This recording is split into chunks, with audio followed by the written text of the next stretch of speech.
साथीहरू एउटा गीत छ नि, खुशियों का दिन आया है जो मांगा वो पाया है, आज ने मेरी माँ ने बेटा केक पुकारा है, माँ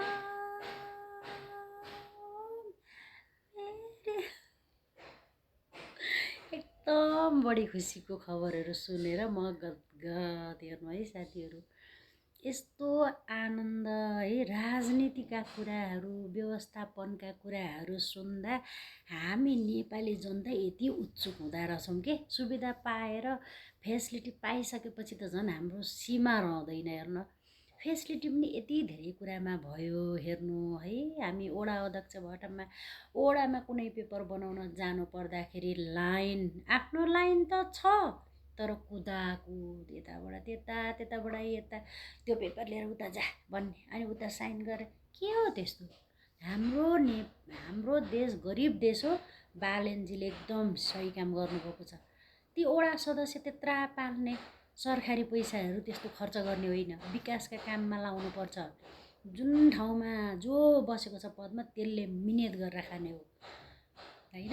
वडा अध्यक्षले थपक्कन कम्प्युटर लिने, अनि कम्प्युटरबाट के गर्नुपर्ने, कस्तो खालको पेपर हेर्ने, के गर्न आएको, अनि त्यसलाई साइन गरिदिने, त्यसको पुरै हेरेर होइन। त्यसपछि अब पैसा चढाउने, त्यो कम्प्युटरमा रेकर्ड राख्ने, त्यति त हो नि। त्यति काम गर्न सकिँदैन, त्यत्रा मान्छे सदस्य राख्नुपर्छ।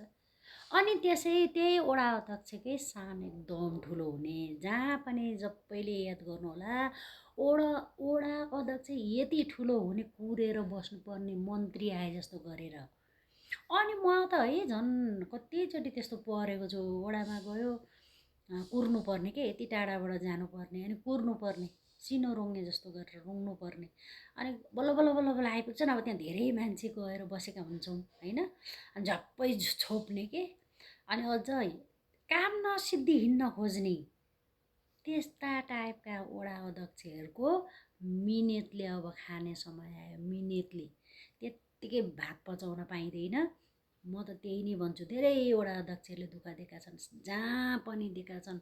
वडा सदस्यहरू राख्ने काम छैन, यी भातमाराहरूको काम छैन, किनभने वडा अध्यक्षहरूले चाहिँ अब मिहिनेत गरेर एउटा कुर्सीमा बस्ने, आवश्यकै परेर भ्याउँदै नभ्याउने खण्डमा सरकारले त्यो विचार गर्न सक्छ। अर्को मान्छे सरसफाइहरू यतात्यता गर्ने मान्छे त्यो त चाहिन्छ नि, त्यो चाहिँ चाहिन्छ नि भन्छु म। किनभने अब वडा अध्यक्ष जाँदाखेरि चाहिँ सफा गरेर अगाडि नै तयारी गरिसकेको हुँदा राम्रो हो। किनकि मान्छेहरू प्याक हुनुभन्दा अगाडि बिहान सफा गर्ने एउटा सरसफाइको लागि चाहिँ चाहिन्छ, तर त्योभन्दा अगाडि भन्दा चाहिँदैन। कोही पनि थपक्कन कम्प्युटरमा बस्ने, कस्तो खालको पेपर बनाउन आछन्, कस्तो खालको पेपर लिएर जाने हुन्, त्यो सबै हेरेर निहाल्ने, विचार गर्ने, सबै काम आफैले गर्ने, पैसाको रेकर्डिङ राख्ने होइन। त्यो टोटली काम कम्प्युटरको अगाडि बस्ने, टोटली काम भ्याउँछन् एकदम। म यसमा बालेन सरकारले गरेको यो निर्णय, रविजीहरूले गरेको यो निर्णय एकदम सल्युट गर्छु म हजुरहरूलाई, एकदम सल्युट गर्छु।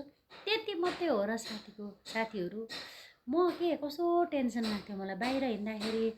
अब त्यो सरकारी विद्यार्थीहरू चाहिँ अलिकति अब बिचरा दुखी गरिबका जनताहरू छुट्याउने सिस्टम भएको हो नि त यो बोर्डिङले गर्दा। सबै एकै ठाउँ बराबर, धनीको गरिबको बच्चा एकै ठाउँ गएर पढ्ने भयो भने त्यहाँका टिचर हो 100% आफ से आफ सजग ठाउँमा आउँछन्, आफ से आफ आउँछन्। किनकि उनीहरूकै बच्चाहरू पनि त पढिरहेको हुन्छ नि, होइन र हो। त्यो भएर अब सारा नेपाली जनतालाई हेर्ने दृष्टिकोण, को धनी, को गरिब, को कालो, को सेतो, को कुन जातको, को कुन जातको, त्यो अब हेर्ने समय हाम्रो देशमा छैन बालेनजीलाई। अब बालेनजीले निष्पक्ष ढङ्गले जति पनि काम गरिरहनु भएको छ नि, वाह वाह वाह वाह भएका छन् सब नेपाली जनताहरू।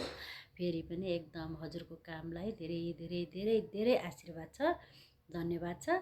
सधैँ यस्तै काम गर्नु होला। कसले रोक्ने अब हजुरलाई, कसैले रोक्ने मान्छे छन्, छेक्ने मान्छे नै लगेर जेलमा हालिसकेपछि त सकिगयो साथीहरू होइन। म त यही नै भन्छु, केपी बा मेन मान्छे नै छिरिसके। ती त्यहाँदेखिका भर्याङ भरौँ त्यसका हात मोल्ने खुट्टा मोल्ने त्यसका वरिपरिका झोले झम्टाहरूले त नसोचे पनि हुन्छ म पर्दिनँ भनेर।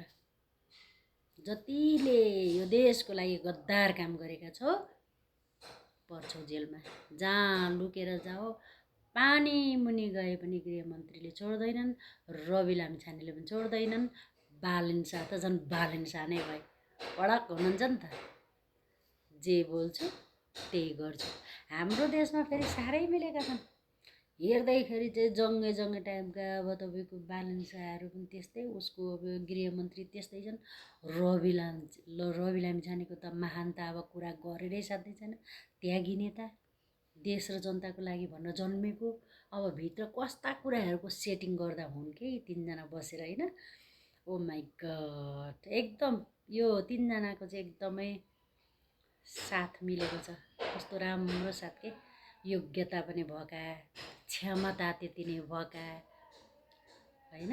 त्यस्तो टाइपको मान्छे हाम्रो देशले खोजिरहेको रहेछ। हेर्नु न हौ साथीहरू, कति समय लाग्यो त, 1 महिना पनि हुन भ्या छैन, कतिवटा काम बनिसक्यो। ल हेर्नुहोस् त, कतिवटा काम बनिसक्यो। अर्थमन्त्रीले उहाँ ब्याङ्कमा चाहिँ कति खरबौँ पैसा चाहिँ राखेको भेटेर अहिले त्यो पैसा अब ल्याउन सरकारको उसमा हाल्न तयारी हुनुहुँदैछ। सरकारको बजेट बनाउन खोज्नुहुँदैछ, होइन? सबले आफ्ना शिक्षा मन्त्रीले त्यति नै राम्रो काम गर्नुभएको छ अहिले, होइन? सबले आफ्नो ठाउँमा बसेर राम्रो काम गरिदिनु होला। योभन्दा ठुलो धर्म, योभन्दा ठुलो न्याय नेपाली जनताको लागि अरू केही हुन हुँदैन। सबैभन्दा ठुलो न्याय गरिरहनु भएको छ, ठुला ठुला कामहरू गरेर मान्छेको मन छुने काम गरिरहनु भएको छ रविजी, बालेनजी, रासपा अल टिमले। ल यस्तो मन खुसी हुने टाइपका कामहरू गर्दै जानु होला। हजुरहरूको दायाँ भगवान उभिनुहुन्छ भने बायाँ हामी, दायाँ बायाँ भगवान र जनताको हामी खम्बा भएर निस्किँदै छौँ। हजुरहरूलाई तलमाथि भएछ भने त्यो खण्डमा नेपाली जनता सबै उत्रिनेछौँ। निर्धक्क भएर यिनै कामहरू जसरी अहिले काम गरिनुपर्छ ती काम पुरा गर्नुहोला, म त्यही भन्न चाहन्छु। र फेसबुकमा रहेका जो दाजुभाइ दिदीबहिनीहरू हुनुहुन्छ, मेरो भिडियोहरू पनि सुनिदिने गर्नुभएको छ अहिले आजभोलि, सो 2-4जनाले भए पनि उहाँहरूलाई पनि धेरै धेरै धन्यवाद। राम्रा मैले सोचे जस्ता कमेन्टहरू पनि 2-4वटा छोड्नु भएको छ। जसले जो देशभक्ति हुनुहुन्छ पक्कै पनि यस्ता कुराहरूमा सपोर्ट गर्दै, मैले पनि सपोर्ट गर्दै गएकै छु, हजुरहरूले पनि गरिरहनु भएको छ। यो कुरोमा म खुसी छु। लाइक कमेन्ट गरे पनि नगरे पनि मेरा कुरा कमसेकम 2-4जनाले त सुनिदिनु त भएको छ। त्यो नै एकदम खुसीको कुरो हो, होइन? ल हस् त साथीहरू, खुसी रहनु होला। अब हाम्रा ती दुःख पीडा देख्न नसक्ने मान्छे हो नि त हामी।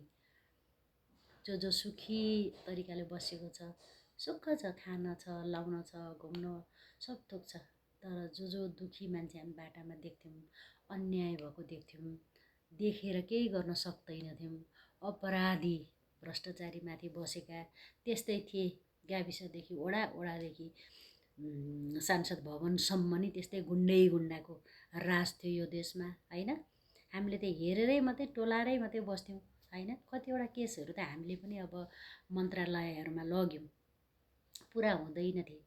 एउटा दुईवटा अब 2-4वटा गर्दाखेरि 1-2वटा हुन्थ्यो, होइन? धेरैचोटि धाएर एकैचोटिमा हुने काम धेरैचोटि धाउँदा त्यो मान्छेको शत्रु नै हुनु भएर मात्रै त्यो काम हुन्थ्यो, त्यत्तिकै हुँदैन थियो। र एकदम खुसीको कुरो, अब यस्तो कुरोमा पक्षपात चाहिँ हुने छैन। यही कुराको मलाई चाहिँ एकदम खुसी लागेको। पक्षपात हुनु हुँदैन है बालेनजी, रविजी। कोहीबाट यस्तो परेको पक्षपात भएर अपराधी काम गरेछन्, अन्याय गरेको खण्डमा सिधै मन्त्रालय ढकढकाउनु होला। जय गण्डी, जय गण्डी। यो काम उहाँहरूले गर्नुहुनेछ।